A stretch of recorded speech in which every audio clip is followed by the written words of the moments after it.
Well, let's read that New York Times report that details a profanity-laced phone call between Trump and the Senate Majority Leader Mitch McConnell earlier this month. NBC News has not yet confirmed the report, which says that during the call initiated by Trump on August 9th from his New Jersey golf club, the president accused McConnell of bungling the health care issue. And according to the Times, Republican sources briefed on the conversation say Trump was even more animated about the Senate leader's refusal to protect him from investigations of Russian interference in the 2016 election. A reporter for CNN tweeted that sources told him Trump blew up and swore at McConnell, and not just the Russia probe, but also the Russia sanctions bill that overwhelmingly passed Congress and Trump signed early this month. According to the Times, McConnell has fumed over Trump's regular threats against fellow Republicans and criticism of Senate rules. He questioned Trump's understanding of the presidency in a public speech. McConnell has made sharper comments in private, describing Trump as entirely unwilling to learn the basics of governing. McConnell has mused about whether Trump will be in a position to lead the Republican Party into next year's elections and beyond, according to people who've spoken to him directly. And this from Billy Piper, a lobbyist and former McConnell chief of staff, who says, quote, the quickest way for him to get impeached is for Trump to knock off Jeff Flake and Dean Heller and be faced with a Democrat-led Senate. McConnell spokesperson says the senator and president, quote, have a lot of shared goals, including tax reform, infrastructure, funding the government, not defaulting on the debt, and passing the defense authorization bill. Joe. Yeah, you know, Jim Vandehei, I usually will tell administrations that are coming in that have a that are in the majority. I'll say, you know, the most important person for you to get along with is the Senate Minority Leader. In this case, it should be Chuck Schumer, but that always assumes that you're going to get along with the Senate Majority Leader who is in your own party. And again, you know, we've been doing this for a very long time. When we were much younger, we you know, would be milling around the Speaker's lobby, and this is basic stuff. I mean, this is not hard. If you want to pass bills, you have to persuade legislators. If you want to persuade legislators, you don't actively insult them. If you have 49 votes and you need one more vote, you don't insult the man that has the one vote you need. You don't insult Jeff Flake. You don't insult Mitch McConnell. This is basic stuff, and yet the president can't seem to grasp this basic stuff.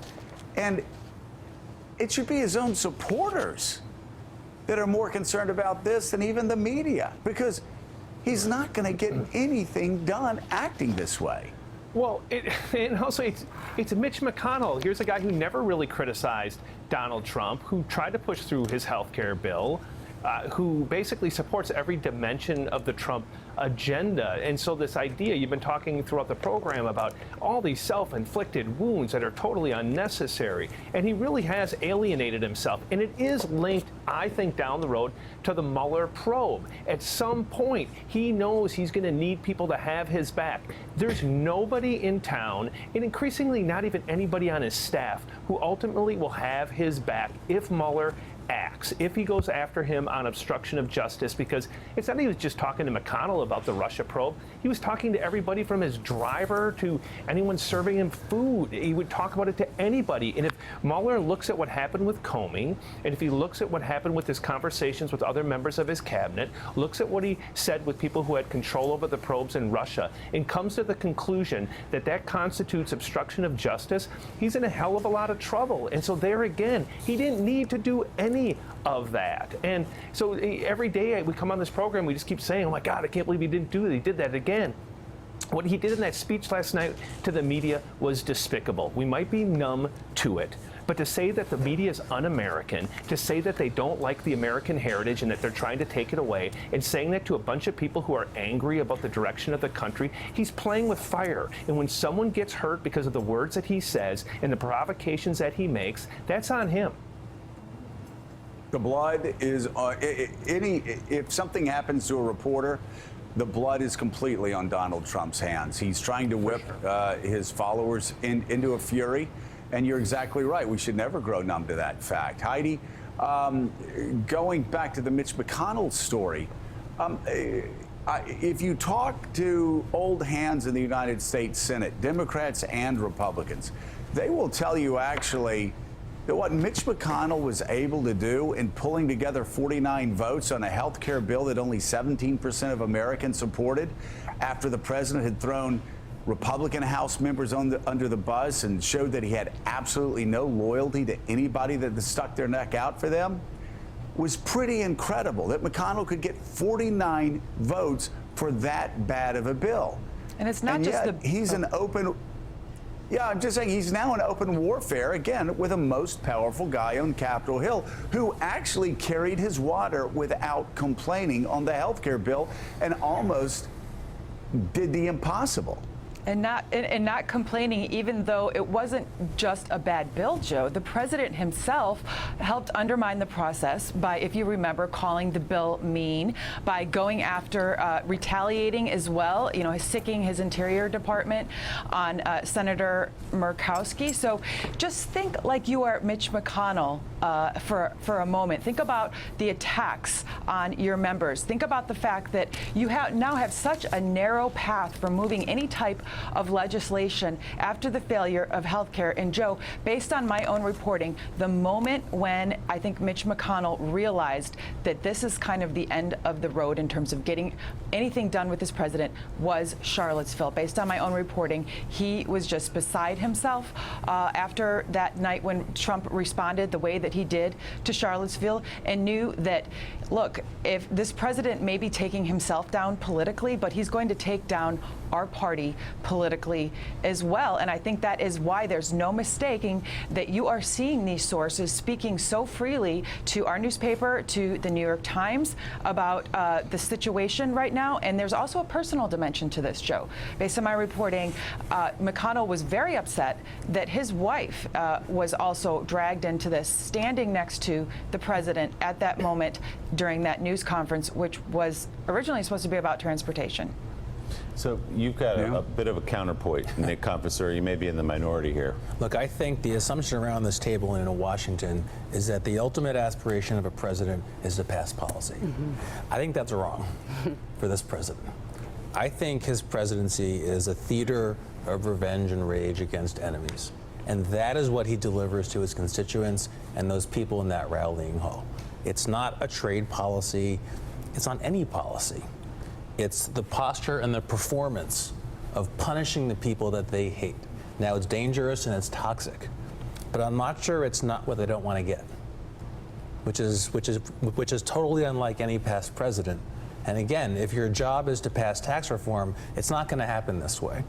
But if your job is to feel that anger and to reflect it back to those people, he's very, very good at that, unfortunately for the country, I think. Well, to Nick's point, Steve, Donald Trump didn't understand what was exactly in the repeal and replace proposal before the Senate. He just wanted to get a win on it. I mean, it's even in this McConnell piece in the New York Times that the Republicans were frustrated he wasn't involved and he had no familiarity with what was inside the bill. He just wanted a victory. That's why he held that Rose Garden rally when it passed the House. It wasn't law. It just passed the House. He'll take the win if he can get it, but if he can't get the win, he's not going to do the traditional things presidents do. And I think there's some political realities here we got to talk about. We're talking about how can he do this to Mitch McConnell? Well, in the court of public opinion, have you seen a poll about Mitch McConnell? Have you seen a poll about Mitch McConnell in his home state?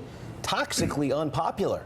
So this whole idea, of the swamp that Donald Trump ran against last year, there is an aspect here of sort of fighting against it. And I just think the one cautionary thing, I agree with what Nick said. I think we have a very good handle about the legislative reality of this presidency. And I think everything that's being said here about Donald Trump sort of not being able to get anything done legislatively is absolutely spot on. I don't think we necessarily have as good a handle as we may think we do on how this is breaking in terms of public opinion. But Steve Kornacki, that's exactly what Donald Trump doesn't understand.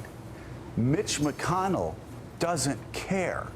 Mitch McConnell isn't looking at his approval ratings in Kentucky 4 years before he goes back and runs for re-election in a state in 2020 that he's been elected in since the 1980s, before Donald Trump even wrote Art of the Deal, before Donald Trump even went bankrupt, before Donald Trump. Mitch McConnell is going to be just fine. And that's what presidents, not just this president, he's the worst example of it, but that's what presidents for 200 years have thought when they've come into Washington.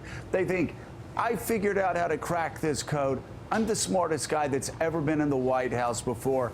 I'm going to show everybody how it's done. Right, but and I they think get beaten down. And they learn that people like Mitch McConnell is going to wait them out. Because Mitch is going to be in Washington, D.C. a lot longer than Donald Trump is. Write it down. He will.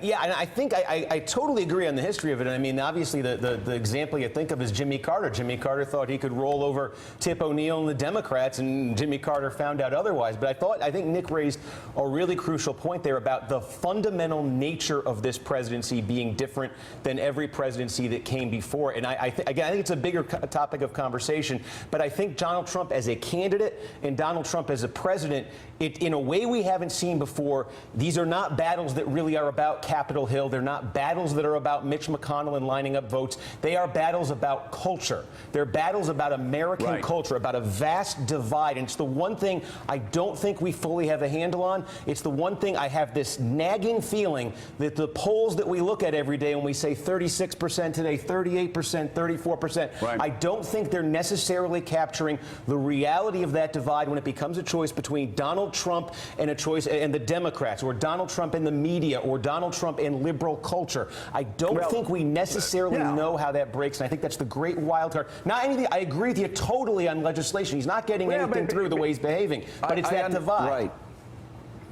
Right, but right now that divide, Willie, it's a binary divide, and people are still thinking, if I don't support Donald Trump, then that means I'm supporting the media, or that means I'm supporting Nancy Pelosi, or that means I'm supporting Hillary Clinton, or that means I'm supporting Bernie Sanders, or that means I'm supporting Black Lives Matters, or that means I'm supporting liberals on college campuses. That's where the mindset is right now. What happens when a real conservative who's tough, that will take it to Donald Trump, runs against him in a primary election? It completely changes that choice. One other thing, too, that's very important to remember.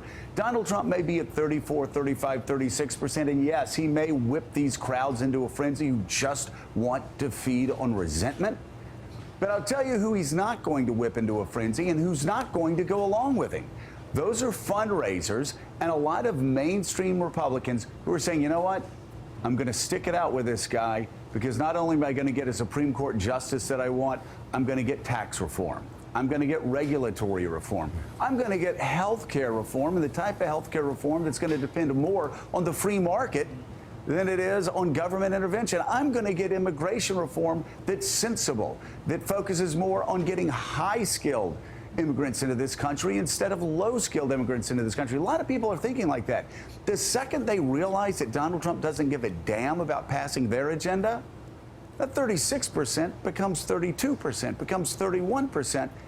And good luck finding people that are going to contribute to Donald Trump if he's not going to pass their agenda. And that's what it's looking like this morning, that he is running a perpetual grievance machine and doesn't really give a damn about whether he passes tax reform or anything else. Well, and a lot of people who voted for him, Megyn, held their noses because they thought he was a deal maker. They thought he could actually come in and flip over the tables in Washington and change the culture and get things done, which is, the sort of naive notion that a lot of presidents have had coming in. But I think Donald Trump, even more than anybody else, people I know who voted for him and said, I don't like all the personal stuff. I don't like some of the stuff he says, but he's different. He's going to shake things up. He's going to change Washington.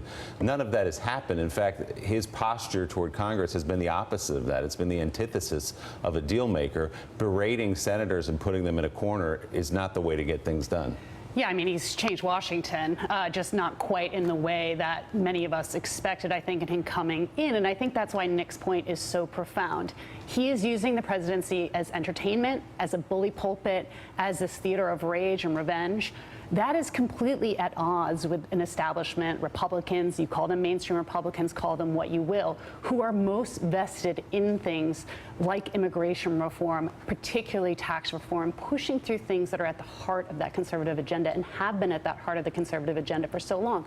But I do think we're going to have to see what happens when we come back this fall. Are people really going to desert him in droves? Are people really going to make this fundamental break and give up these long-held legislative objectives which have animated the party for so long? Who is going to stand up to him truly in public? Is Mitch McConnell going to put everything we see in that New York Times article on the record and stand up in front of people and say that's how he really feels? Is Paul Ryan going to do that? Are they going to sacrifice the attempts to do that, to push through tax reform?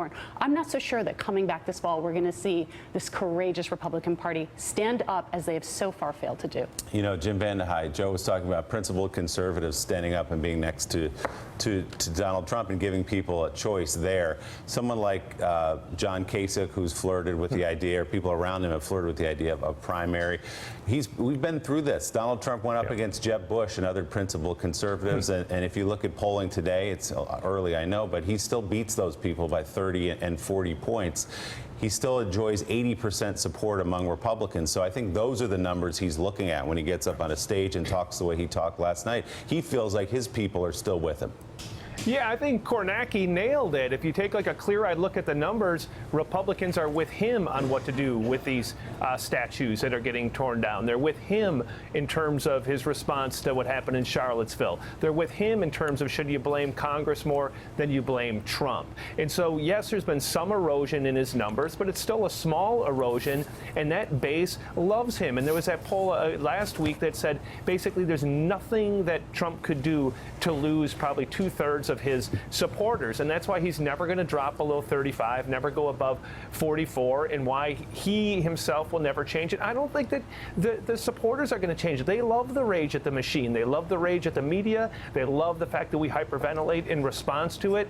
They love his provocations with North Korea. They love the tough talk about trade wars. They don't get all spooled up about the nitty-gritty of whether anything's getting done. And then they listened to Donald Trump last night declare that in the history of our fine country that there's never been a more successful president in the first 7 months. They buy that. Some of them do. Jim Vandehei of Axios. Thanks, Jim. Thanks for checking out MSNBC on YouTube, and make sure you subscribe to stay up to date on the day's biggest stories. And you can click on any of the videos around us to watch more from Morning Joe and MSNBC. Thanks so much for watching.